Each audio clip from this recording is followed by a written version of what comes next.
All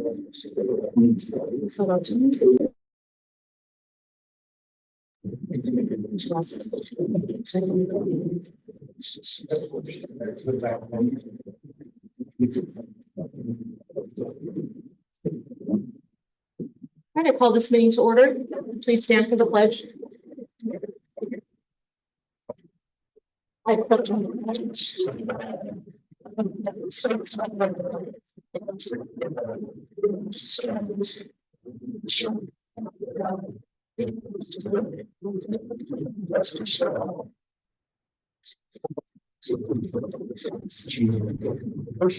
roll call, please. Mayor Pro Tem Brown. Councilman Bowman. Absent. Councilman Schwab. Present. Councilman Canary. Here. Mayor Durham. Here.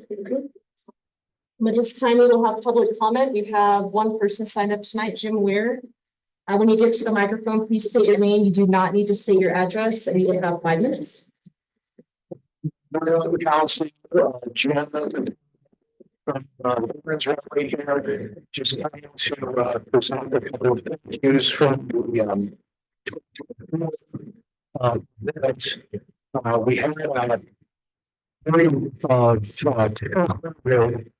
U.S. Army Rangers, Task Force Committee, who through union and what to come to the rally, which presented a huge problem for us, especially because we were close to the main east-west route from town. So we have no place to park under cars and no way to get these folks to the rally. So we requested shuttle service of some sort from the city of Woodland Park. Their solution was to kick back to the city of Creek. Very generously, Ted from the Transportation Department came with 2 shuttles and drivers to accompany the Army Rangers, and it no-brainer for us. So I'm thanks for fundraising.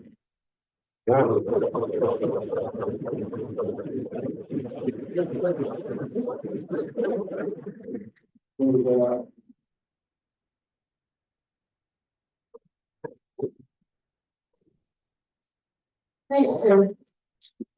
Thank you.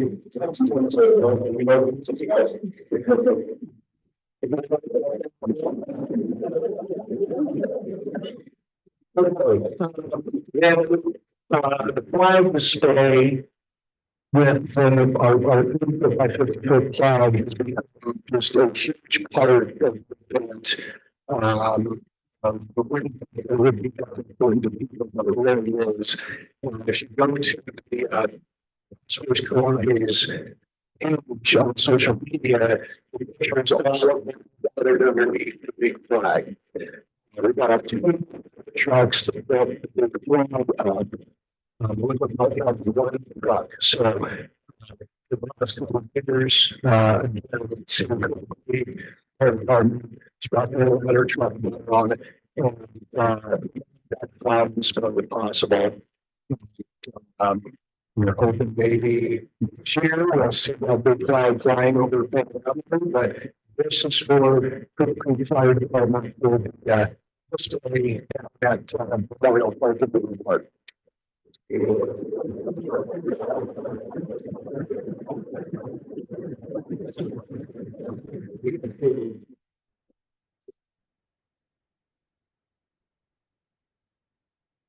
Nice, thank you.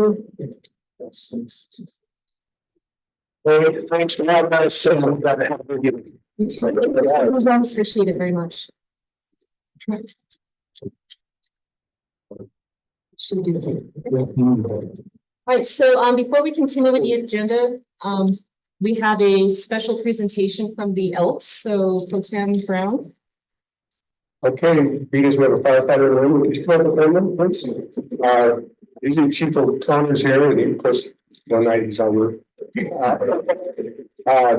have a check here on behalf of the Cook Creek Elks Club.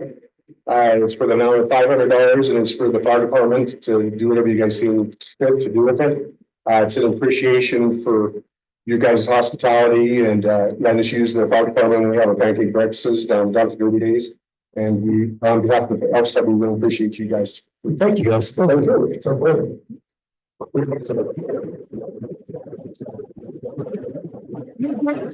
Yes.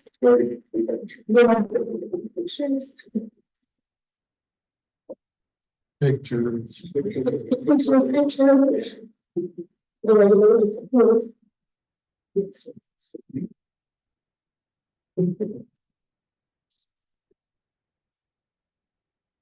Okay, this one.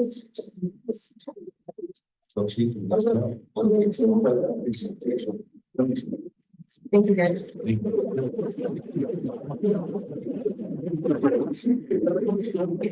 Moving on to approval of meeting minutes from the September 18th, 2024 Public Creek City Council regular meeting. Has council had a chance to review the minutes?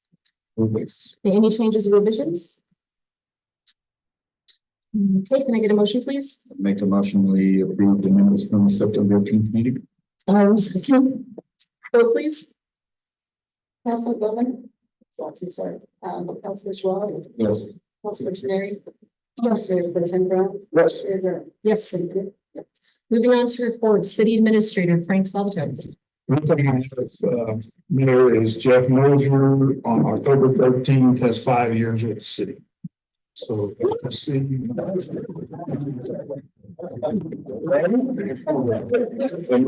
it gets canceled between. Thank you, Jeff. Thank you.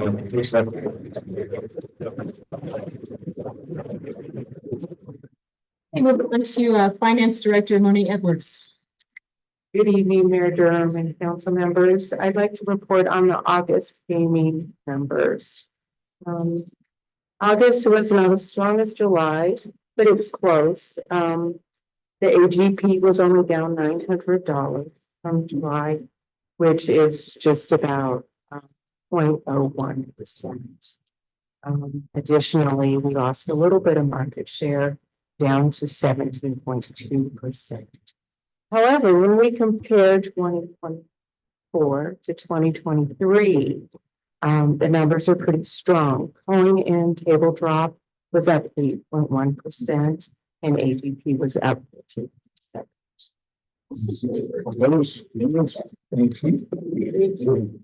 Wait, moving on to discussion points, discuss the process for appointing cemetery board members. Hello, yes, so just wanted to run by you guys. Similarly to when we discussed the HP commission appointment process, I would like to get our cemetery board up and going. We have 5 applicants and 5 positions available. They have submitted letters. So just wanted to see if we are okay with just accepting letters and doing appointments, or if we want to do an interview process similar to HP. I was like, we did. I'll be willing to help you again. That's right. Okay. So we'll do the interviews and put them on the agenda after y'all 3 point, recommend appointments. Okay. I will reach out to you guys in about schedule. Awesome. Thank you. All right, moving on to new business, agenda item A, consider approval of a water lease agreement with the CCCC Gold Mining Company. Oh, yes, thank you, Mayor. We've been leasing the water to the mine, I guess at least since 2010. So they've asked to renew the lease for 2025. In the lease agreements, it's had a 4% increase. So all I did was change the current lease agreement to 1 year, 2025, and add 4%. So it's a take or pay contract for 275 acre feet. It's almost $1,200 an acre foot, a little under that. Totals about a little over $325,000 in water sales. Part of that 275 acre feet is to Victor, and then the mine does an agreement with the city of Victor. How they handle that is their business. But so anyway, this agreement just extends their current agreement for another year with the additional increase in rates. It's basically the same agreement we've been using. So I would recommend approval. Any questions or discussion? All right, can I get a motion, please? I'll make a motion that we approve the one lease agreement with the public conductor government company for the year of 2025. I'll second. Vote please. Mayor Pro Tem Brown, Yes. Council Schwab, Yes. Council Mary, Yes, Mayor Durham. Yes. Agenda item B, consider approval of an event and property use agreement with Ice Castles LLC. Great. Thank you again, Mayor. Happy to report that Ice Castles does want to come back. They kind of mentioned that about a month ago, but it's taken us a little while to work on the contract. I did ask for a multi-year contract. They've agreed to 2 years. Right now, there is an option for them to get out, and it's in the agreement based on their ticket sales, depending on how much it drops. And Kyle wanted to make a point that even if it does drop below the number, it doesn't mean they're going to opt out. They just want the option. But they understand that it could drop this year. They're not for sure if it will or it won't. So, but they're willing to sign the 2-year agreement. They are asking for help with the cost of water. Last year, we worked with the casino chamber who puts on the Ice Fest. And they agreed to pay for a fourth of the water. And the city put a fourth of the payment in our marketing budget that actually just transfers from marketing general fund over to the enterprise fund. I think I put last year's water use in there for you. I think the city, we put 25,000 in our budget and the chamber budgeted 25,000. And I think we both paid 20,200, something like that. And the other half was paid by Ice Castles. So they're asking for a commitment like that again. They are trying to enlarge it this year, so they're working on their space to make it larger than it was last year, the castle itself.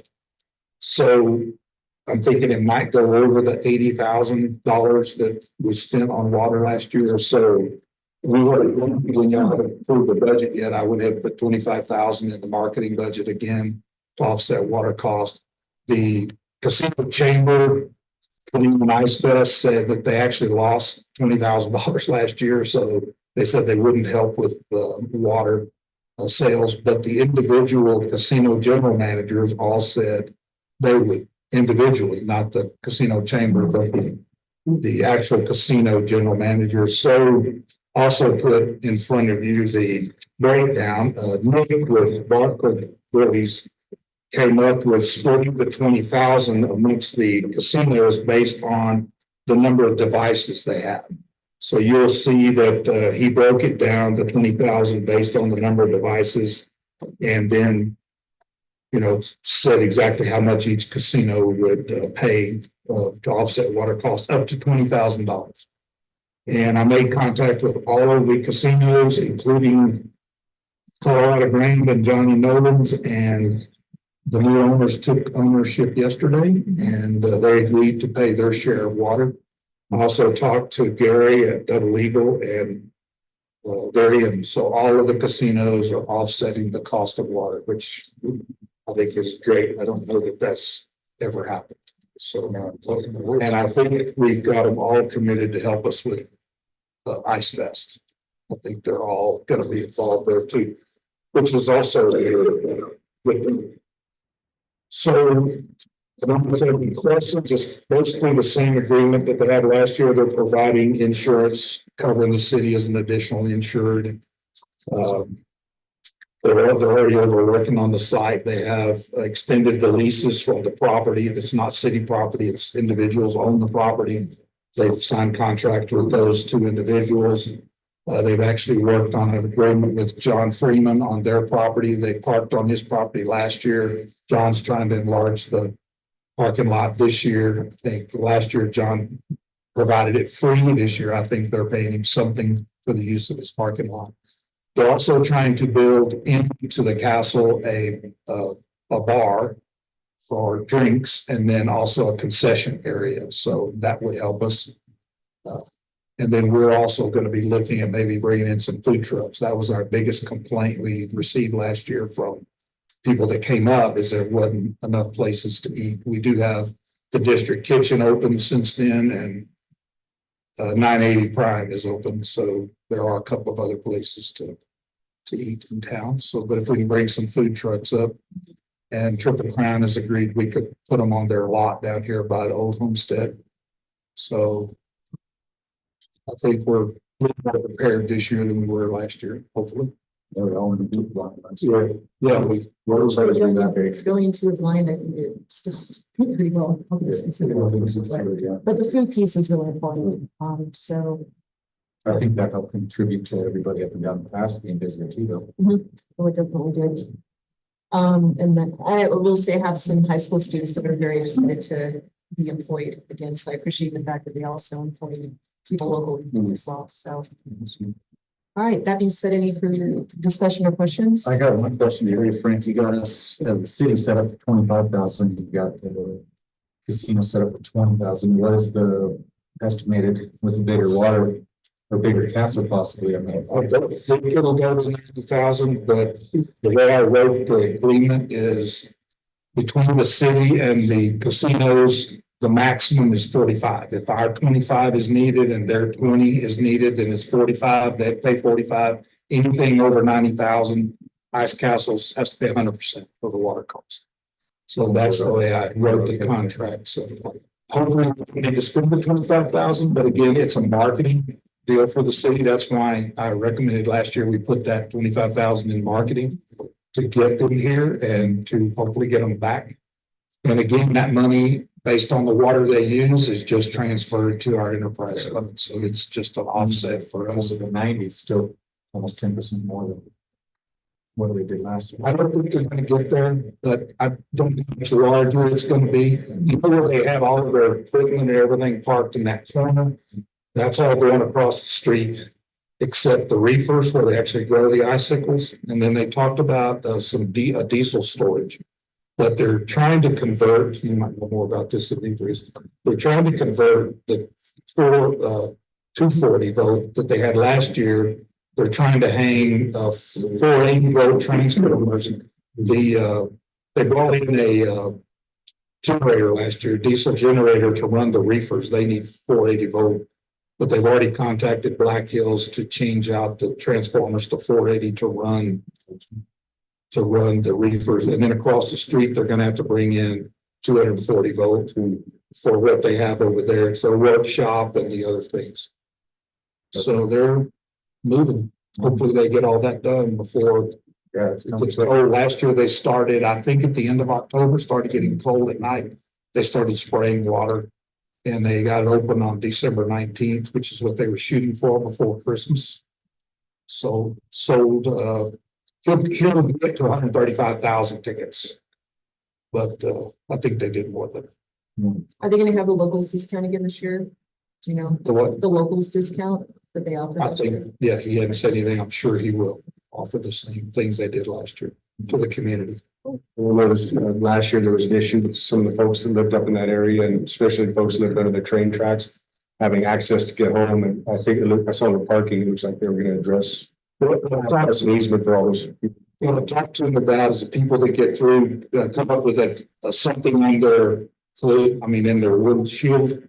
So if they saw the people come up in line, the workers would know just to wave them through. So they didn't have to sit there waiting for somebody to ask them, or telling them where to park. They were just trying to get to their house. Right. So I think they're gonna work on that, put something on their dash. And John getting a little extra parking there too. Yeah, they're already out there now. What slowed them up was the people trying to get home. There's a line, the cars back down onto Myers. So that's what some of the residents were complaining about, is they couldn't get home till they got through the line. So. Hope those are as successful as they were last year. I like it. They were back out of town this year. The company, the business in Woodland Park that sells winter clothing completely sold out last year. So I think it's where We'll be red shorts on until we choose. and flip flops. I haven't got that one yet, but anyway.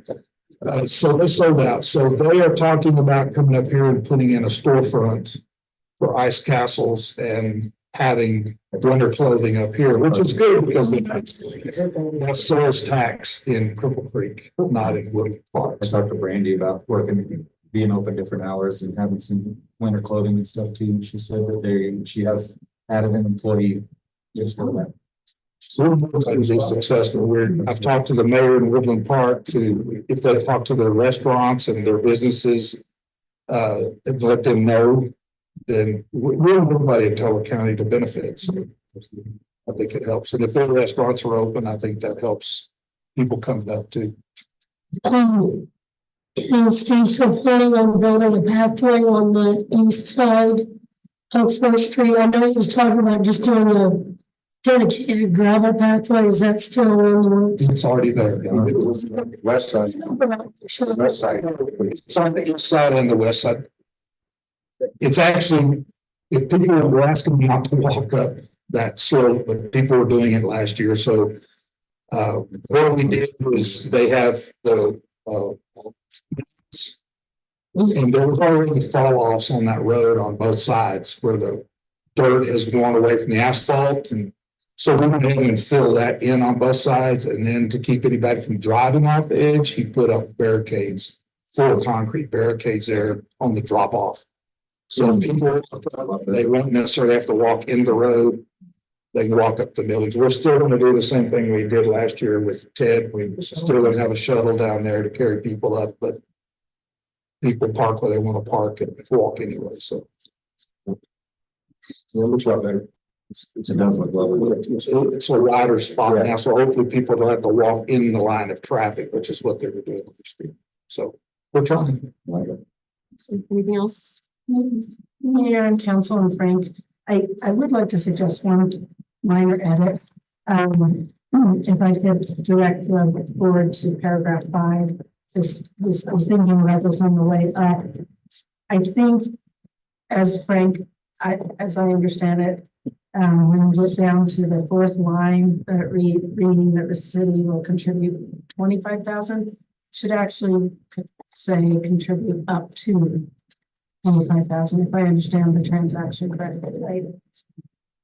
Yes. Okay, so if we could insert the up to, and I know that's consistent with the deal that you made with Kyle, so it shouldn't be a concern there, but I just think that'll be a good clarification, especially if this is 2 years out.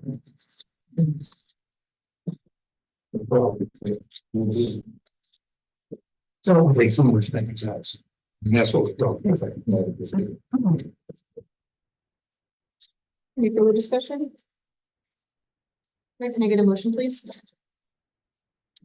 I would make a motion that we approve the event agreement with Ice Castles with the dereliction or paragraph 5 up to 25,000. I'll second. Vote please. Councilman Schwab? Yes. Councilman Shine? Yes. Councilman Brown? Yes. Yes. All right, agenda item C, consider approval of a lease agreement with 2 Mile High Club on city-owned property for care and pasturing of the donkey herd. This is something that Brandon came to me. He says that some of the members of the 2 Mile High Club are concerned that in the future, the city could ask them to pasture their donkeys somewhere else. And they are looking, they built a hay barn out there and they are looking to build a barn that the donkeys could be housed in during bad weather. So they are trying to do that. So I said, I didn't see a problem with it. So we drafted this lease agreement. I didn't want to call it passes. We're talking about Brandon. Did he sign it? He did. Oh, Okay. You pre-signed it. We were supposed to. He said he would come in and do that. I haven't checked, but yeah. So he said they did approve it. I sent it to them first to review it, to make any changes they wanted. It has a 6-month notification, so any council, future council can give them notice. I hope that never happens. I hope the city never tells the donkeys to get off our property, that we let them pasture.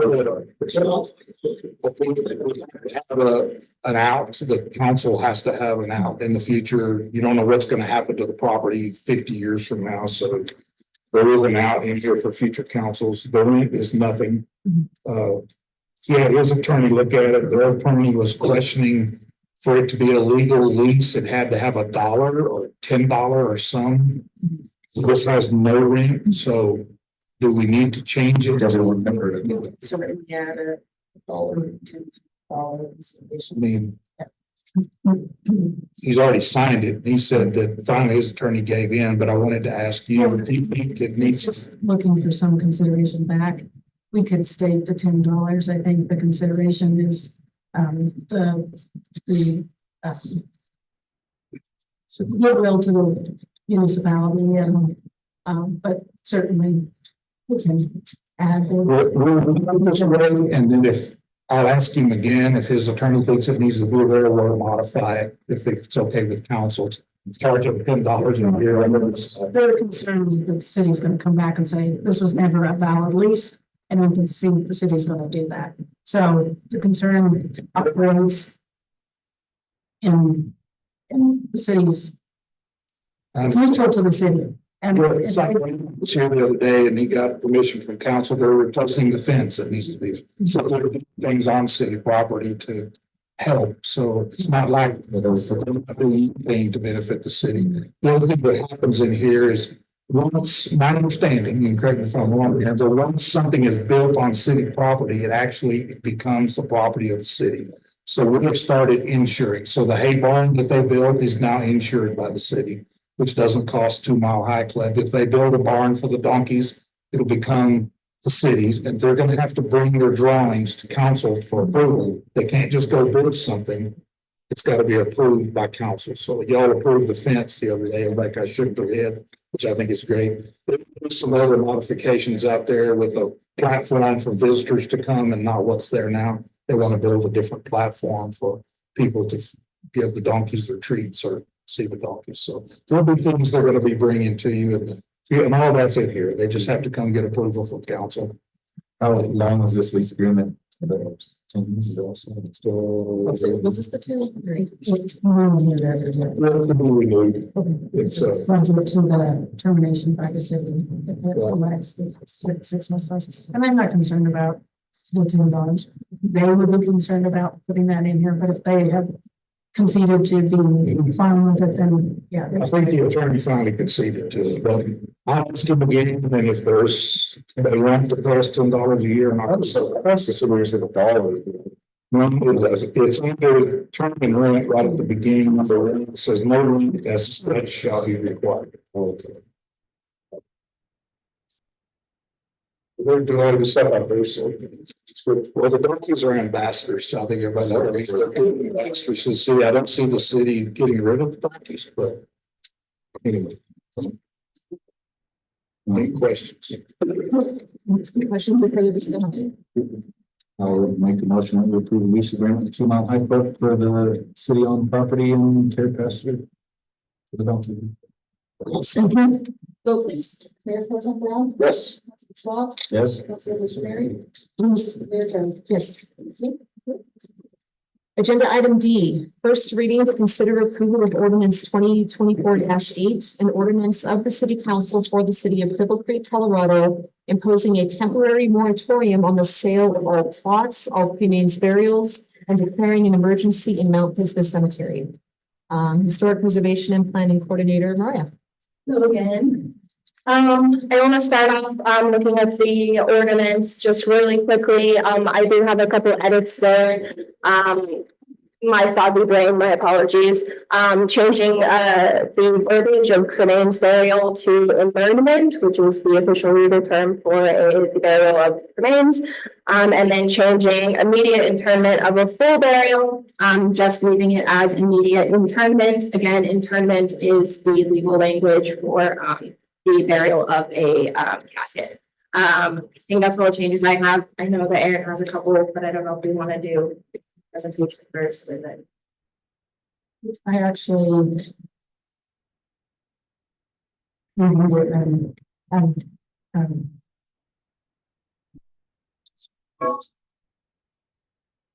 And the question that I had is there's no for the moratorium to expire, so I know the council can vote to repeal the ordinance in the future, but I think there's got to be. that's the issue. And that's what, so I can get. Okay. But yes, Okay, we should set a time frame. I mean, this is the city's property. I know practically we're waiting for the contract work to be done. But I think setting some time frame will be just helpful, not because you're required to for some constitutional reason, but just so that your customers, the folks who have some expectations will know. And you can always then, if you need to, Repeal earlier. go earlier or extend if you need to. Not all, because I don't know exactly how long it's going to take to do the GPS and the ground penetrating radar next year. We'll have to wait for the summer. I guess I haven't asked that question either, if they do it snow covered, but I'm sure they're going to want to be out there with it clear. So my thought was 9 months, which gets us to August, because if it's presented here, it won't be approved till November. So 9 months is. yeah, I can discuss those details as well, at the end. Okay, cool, sorry, I do have to move on that. Yeah, okay. Great. Okay, so I guess first of all, I just want to say that, this obviously does not come up without, a lot of, internal conflict for me, so. But I think the reason I'm bringing it to you is because at the end of the day, we are not capable of serving our community with the way that the cemetery is right now. And I don't think it's fair to our citizens, to the people that we're supposed to serve, to continue on in this way. Secondly, I do want you all to know that, I know you're aware of the issues in the cemetery, but the amount of work that it puts on this role is immense. And lastly, I'm sure you've heard now that I'm leaving, which will put this role on someone else in my department. And so it is kind of a mixed bag of reasons for bringing this to you. But at the end of the day, with the circumstances that we currently have, we cannot serve the public properly without a lot of hardship to them and a lot of hardship to staff. So I wanted to walk through a little bit of things with you so you kind of understand where I'm coming from. So basically,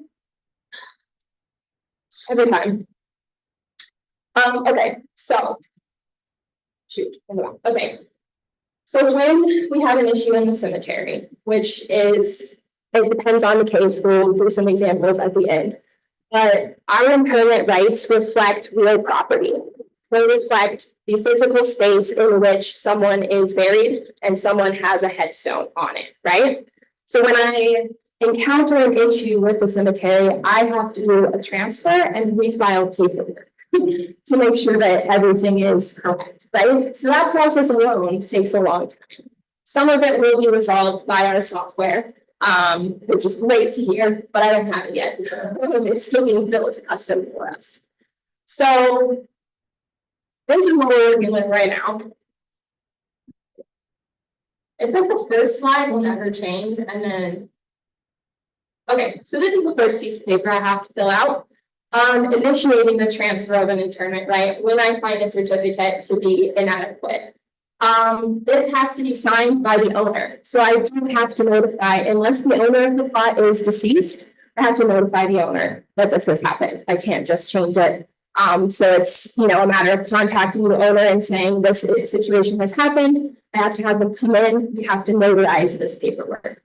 Then I get to go to my fund gov build. And this is just, it's going to be long and arduous, because I am trying to make a point. But this is how many things I have to click through to be able to update our records. All of these are the things I have to go through.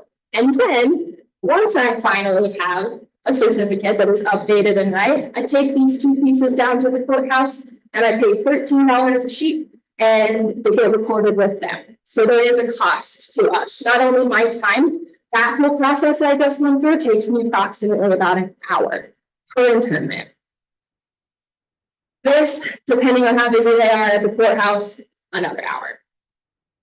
Then I come back and I update our little spreadsheet we have, which is the most comprehensive data we currently have. Then I update our maps. This is what has been our document keeping. This will all be going into the new cemetery software. But again, that's not something I can do right now, which is part of the reason for the moratorium, to make sure that our records are in order before we continue on.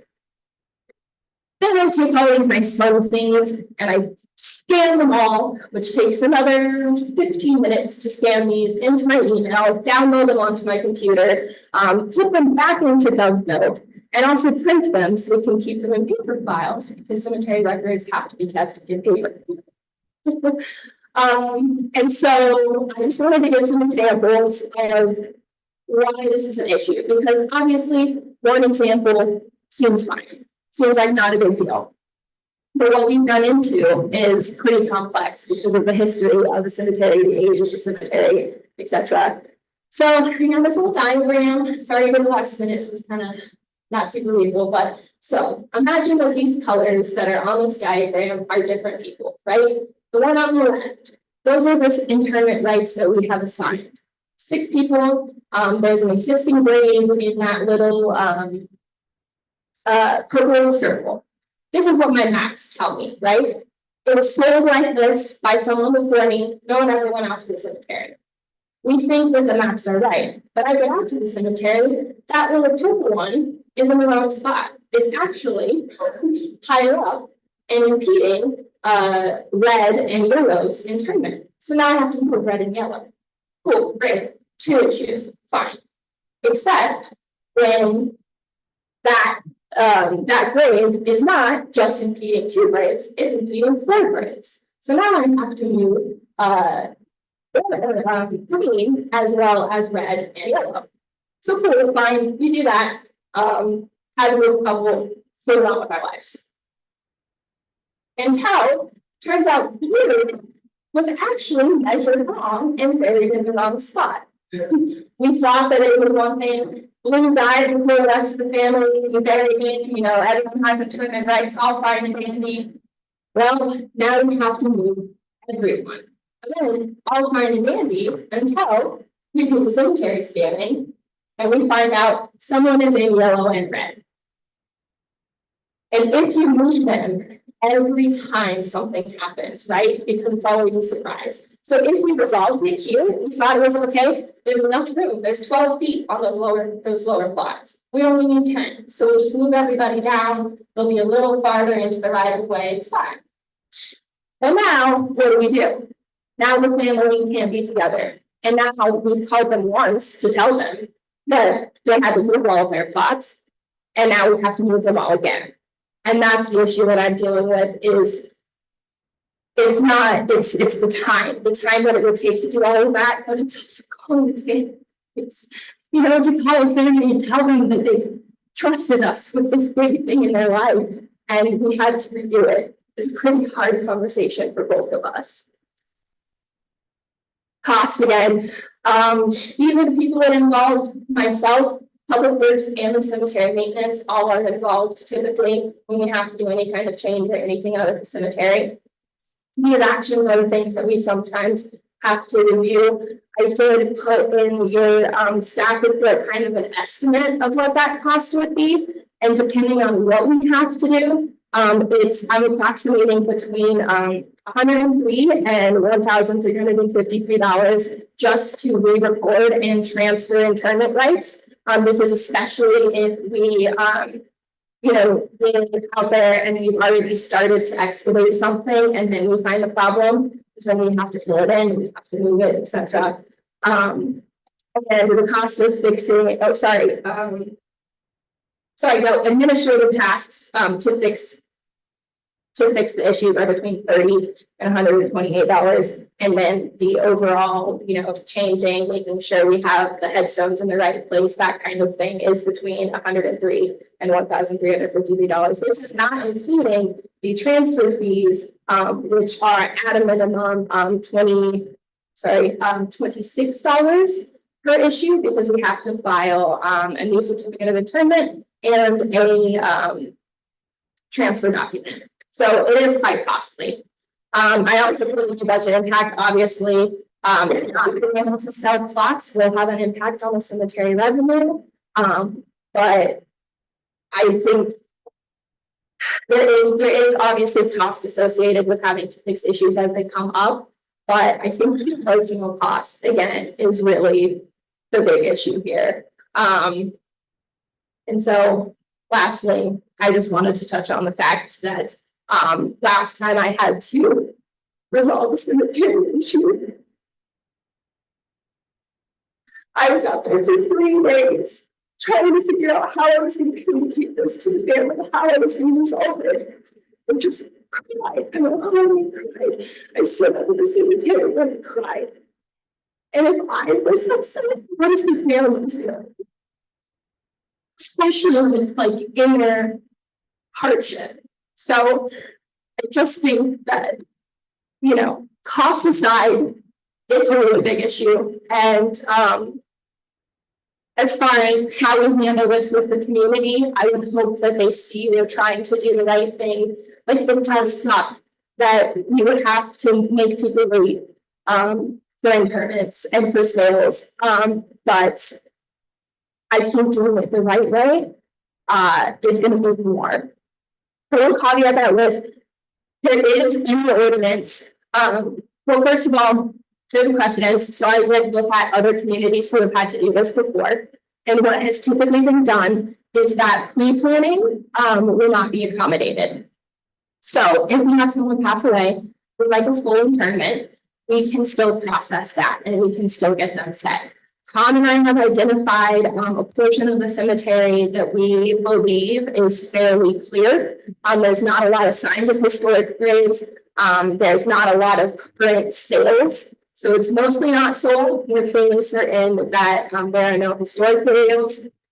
So we could, again, in the case of immediate need, use the sections that we have identified. So we can still accommodate people when they need something immediately, and then just wait, ask them to hold on to remains and sales until we resolved everything. So as far as the property that you and Tom have identified, how many plots do you think that could accommodate if it became necessary for an immediate burial? Probably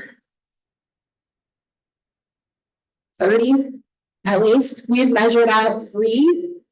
Just so that it's, obviously in the case of snow, it's all becomes more complicated. So we've actually labeled 3 of them right now. So we could do that pretty immediately and pretty effectively.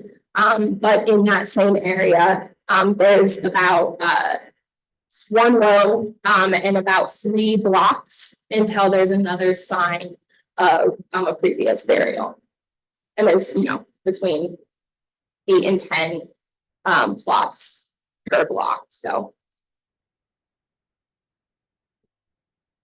as far as I know we were just talking about it, but as far as the GPS GPR. Yes, sorry, I totally forgot. Yes, okay. So the company that I am looking at coming in to do all of this, we need to be able to be here in June. So he's estimating between 6 and 8 weeks to do all of the scanning. So that puts us July-ish. I do not know how long it will take them to complete that map, but they can send us their notes. So if for some reason, we get to the end of the moratorium and we don't have a complete map back yet, they can at least tell us generally don't go in this area. We can receive their notes not finalized as well to kind of guide those decisions. Is that GPS and the scanning? Yes. Starting in June and getting the GPS done and then scan? Yes. Okay. Yes. And then they're also we have some pins, like basically GPS markers in the ground, that have been missing. So they're also going to identify where all of those should be and then put them on the map as well, so that our measuring technique, because that's another issue that has happened, is in the snow, when we can't find the pins, we measure off of headstones instead of pins, and then down the line it gets, so, yeah, so we should have at least like all of the information to better inform our decision making, I would say by August. I think we leave it till the end of August. We can always, but just in case there's issues, but this is why after she comes to me earlier and I came to y'all about doing the GPS and scanning, it's got to be done. But I mean, when the guys go out to try to dig, sometimes we didn't even know people were there because it is a historic cemetery. We don't know what all or who all's been buried where, you know, so it's, I think the ground penetrating radar is going to help us once we get that done, but I think the GPS is, the coordinates are the best. The mapping, you want to go into a little of that about the iPhones and. Sure. Yeah, so basically, you know, they're gonna do everything on paper again. So I did mention, you know, that our current maps are sometimes inaccurate as far as like, monument placement. So they can verify where all of the monuments are, take images of them so that we can upload them to our database. And then when you pull a file, you can see the monument that was placed, when it was placed, along with the owner information, as well as all the burial information. That would be kind of on our end. Again, with the mapping and scanning, so they'll identify all of the places where we should not sell graves, or that are occupied. And then, the second phase of that would be the public interface. Well, GPS will also, with the software, basically, Public Works or whoever is doing the excavations and grave location will be able to pull up our software on their phone and walk to the place and say, yep, this is it. We'll probably still be doing some measuring just to verify. There's some questions on how it is as far as actual GPS coordinates, but at least we won't have wandering around wondering where we're going. And so it will help my accuracy. And then on the public side of it, they will also have walk to grave capabilities. So we can actually upload all of our documents to the internet, and the public can pull those records and access them while they're at the cemetery and say, you know, late Uncle Jeff is somewhere over here, let's pull it up, and it'll give them walking instructions. Everything we have available, except for like payment and private matters, will be available to the public. So, you know, pictures of monuments, so it's easier for them to find their loved ones. But also will be able to upload their own information. So if they have an obituary or they have a story, they can upload that as well. And what was the last one? But anyway, so it will help. And that's another big part of this role, especially recently, is identifying historic graves. I have probably one a day emails or phone calls that's like, hey, can you tell me where my Aunt Susan is? And we don't have proper mapping to be able to just do that. I usually have to create a diagram and write them verbal instructions of how to find that grave. So the scanning and mapping, as well as the new software, will make sure that all of our bases are covered.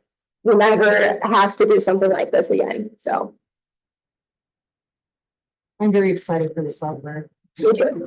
Oh my gosh, me too. I very much appreciate all your work on that. Thank you. That's a lot. And I know moratorium sometimes can, just the word itself can, you know, give people pause, except to say that we do have it written in that there's that out if in the need of immediate burial. The fact that you've already identified the property, at least knowing that it's not completely shutting down the cemetery. Yeah. So, yeah, just for clarification, your moratorium on buying new plots. Like, so you already have a plot. Yes, so if you already have a plot, that will be secured. We would ask that in the event of remains that you wait until the moratorium is lifted. And then again, if you have a plot and you need an immediate burial, you would be able to to be buried in that plot. So it won't interrupt anybody who has purchased, and it won't impede anybody from an immediate need.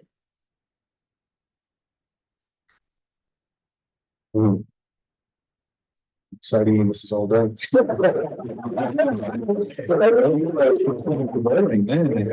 Exciting now. Yeah. This is our direction, hopefully, if the family's contact information hasn't changed, I can find them and tell them their great names. And I don't have the heart to tell where I think she is, I told you. Which also will be with the ground penetrating radar, if we find burials and we have no, well, our plan is to mark the grave. We're gonna come up with a Yes. marker. I don't know what yet we'll put on it, but we're going to mark the grave that somebody is there. We might not know who it is. I think she's been working with the museum because they have some old documents, and we're trying to use those documents too to find if people have been buried. So Great collaboration. Just it's a lot of work. Yeah. off the original of the cemetery. And the new plat, what's in the mortuary, what's in the is the old plat. And then going to, in the new on the new one, it would be on the property, many times later, depends on. Yeah, and my hope, we spoke earlier too about the cemetery board, and my hope is with that as well, that they can start to help me put the pieces together. I have a couple community members interested in the cemetery board who have other resources, and we're hoping to kind of cross compare, so if we have an unmarked grave, oh, well, we found this document that says this person was buried there, and then could kind of approximate getting a name and a story put with it, so. So as far as the timeline, so if second reading is going to be in November, would it then be a 10-month because it going to the end of August? We're just gonna set a date certain. Okay. August 31st. Through August 31st, yeah. So you have to add, you have to advertise this ordinance. Yeah.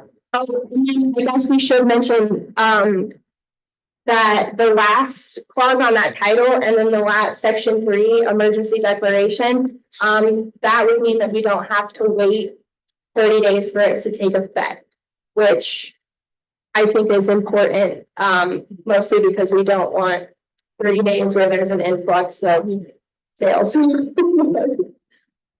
So we still advertise the ordinance. It's gonna be approved and it's official.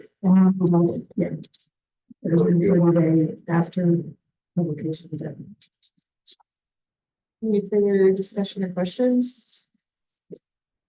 Thank you. We'll see you then. So, Mariah, would you mind, just for clarification, reading those 2 paragraphs with the changes you had requested and then the insertion Yes. of the date? Yes. So, the title, will I read an ordinance of the city council for the city of Cripple Creek, Colorado, imposing a temporary moratorium on the sale of all plots, all environments, and declaring an emergency in Mount Pisgah Cemetery. Then in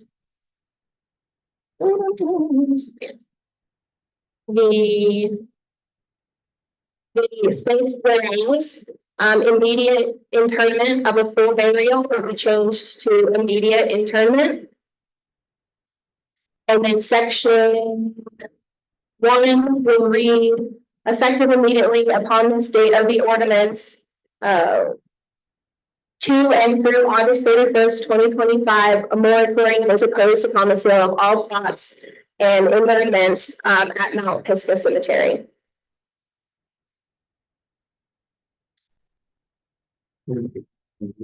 Make a motion, please. What? This is a missing one. Well, the motion can simply be to approve the ordinance on first reading as amended through the present Mariah's presentation. So moved.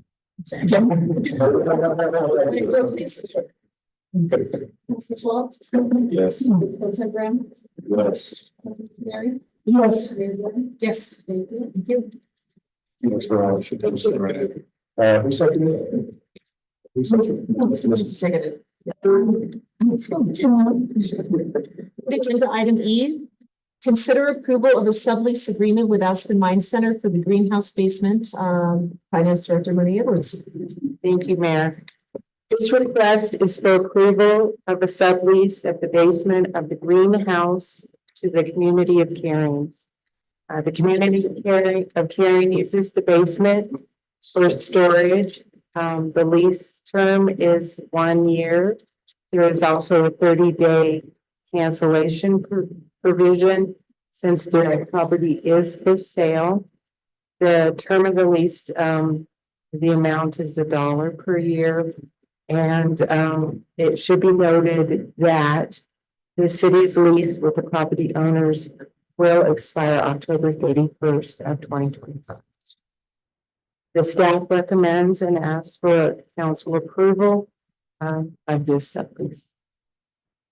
There's a little confusion with the greenhouse. You do the greenhouse. Yeah. That's like a greenhouse. You have a greenhouse? Okay. It's not that, it's the greenhouse. Gotcha. With that clarification.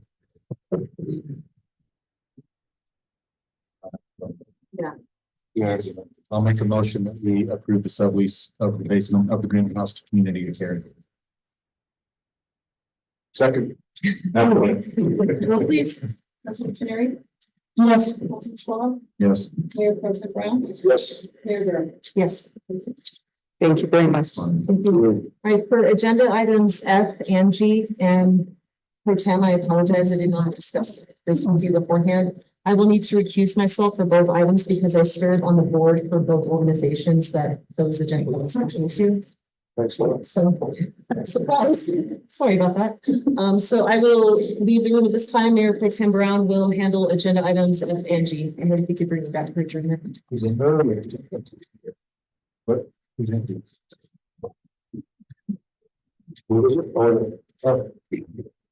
Agenda item F, consider approval of resolution 2024-19, supporting the transfer of state and local fiscal recovery funds, SLFRF, as part of the American Rescue Plan Act, ARPA, from the city to the Bocamp Housing Partners nonprofit to fund affordable housing initiatives. Special Projects Director. Yeah, good evening, council.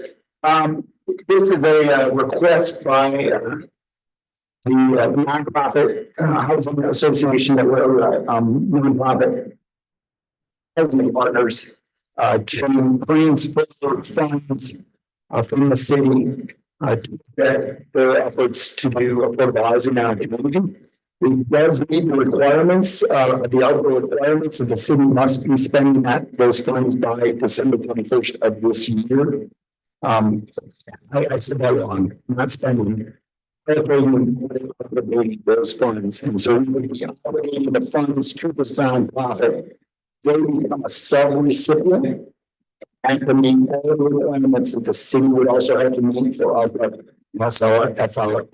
funding. And so they would then be an important agent of that money to spend, and the spending must occur before December 31st, 2026. So in the packet, you'll receive how they anticipate allocating those funds. And those line items are the state requirements for spending those funds.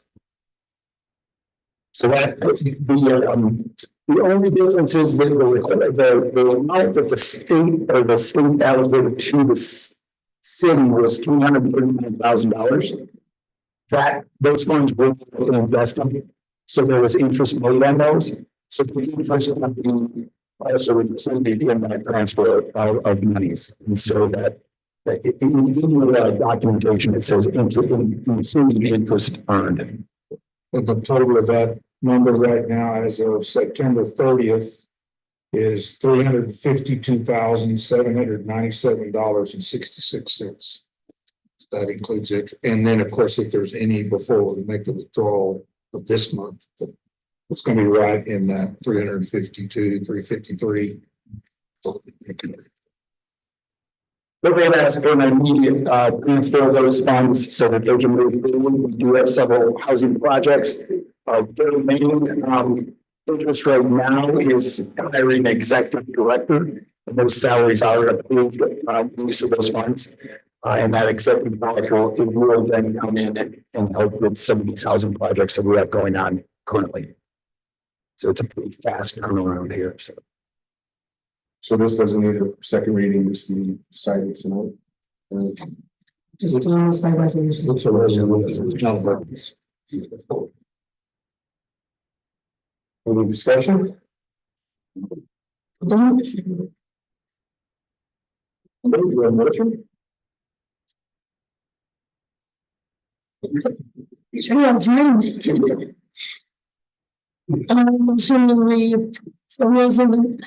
Resolution 2024-19. Second. Vote. Councilman Schwab? Yep. Councilman Tenary? Yes. Mayor Pro Tem Brown? Yes. Mayor Vernon, please. Thank you, Council. The public hearing, I don't have the paperwork on the. How to do the public hearing. I can certainly help you. Okay. So we have a public hearing, consider approval of a new entertainment liquor license for Friends of the Butte Theater at the Butte Theater. And Mayor, and council, the way that this public hearing will work is that, city clerk will give her presentation. And following her presentation, the council can ask any questions that they may have. And following that question period, the mayor will then ask for anyone who would like to speak in favor of granting the license to come forward and speak. And, following that, and I can certainly help you with this throughout, the mayor, can ask for anyone who is opposed to the granting of the liquor license to come forward and speak. And then after that, I will prompt the board for a motion to close public comment. And the, matter will be back in front of the board to consider whether to grant the liquor license. Thank you. Thank you. Melissa? This was brought to me because the state got behind on issuing a sales tax license to the Friends of the Butte. So their previous license was revoked. So we decided also to go with this entertainment like liquor license. We applied for that. They brought me all of the fees, the application, which is in your packet. They provided everything. We have posted the property. It has been posted in the paper. I believe they're here tonight. Do you have any questions for them? What's the difference between entertainment license and just a regular liquor license? So the state has several different types. So they had a tavern license. And with the tavern license, they had to provide certain foods, sandwiches, things like that.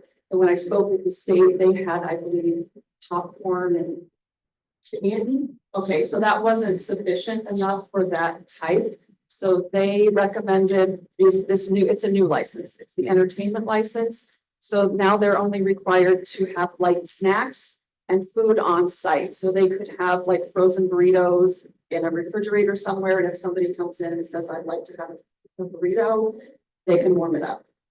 So it's basically the difference. That type. And I left out following the question period with the city clerk, that short mayor should then ask the applicant, if they would like to come forward and make any comments and present any evidence to the board. So does anybody else have any questions for Melissa? Okay, the applicant just like to say anything? That was basically by not having much of a nice place. And since it's a public record, if you could. President of the Friends of the Butte Theater. And yeah, it's just been a detriment to not have the ability to always have a water there, and people do expect that. And it's, been an issue with people coming in for us to be able to have to explain the whole situation of where we're at, why we're there. So being able to get back to, business as normal will be really good for the patrons and really good for the business. Thank you. Okay, any other questions? Okay. Anybody like to stand up if you're in favor of this? Anything to say? Anybody opposed? And Mayor and Council, now would be appropriate time to just have a motion to close public comment. Motion, we close public comment. Vote.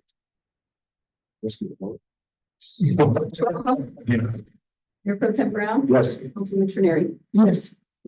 You do it from that microphone. And now Mayor and Council is delivering on the granting of the liquor license and based on the evidence that you heard. I like to have a beer when I'm watching.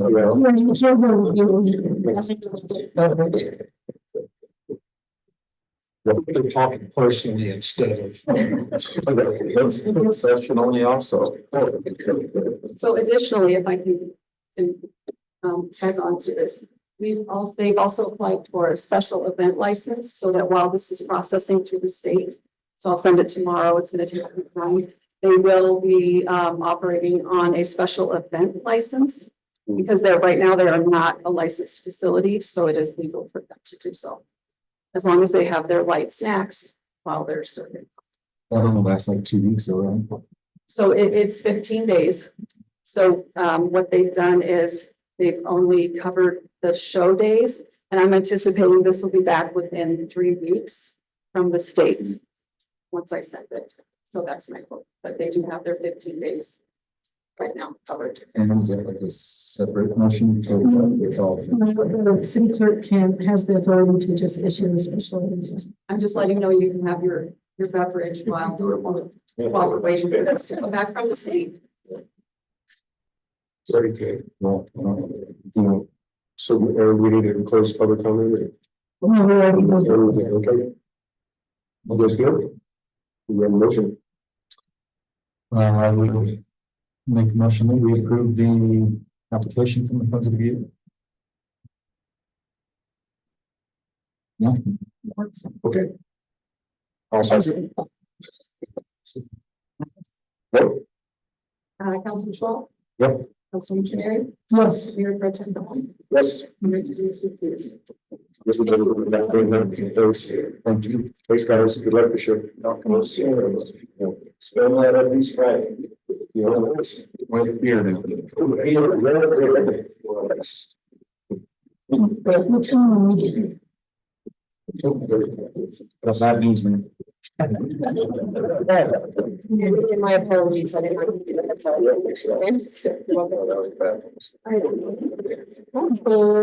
That is the end of our agenda. Thank you all so much for being here this evening. This meeting is adjourned. Because I was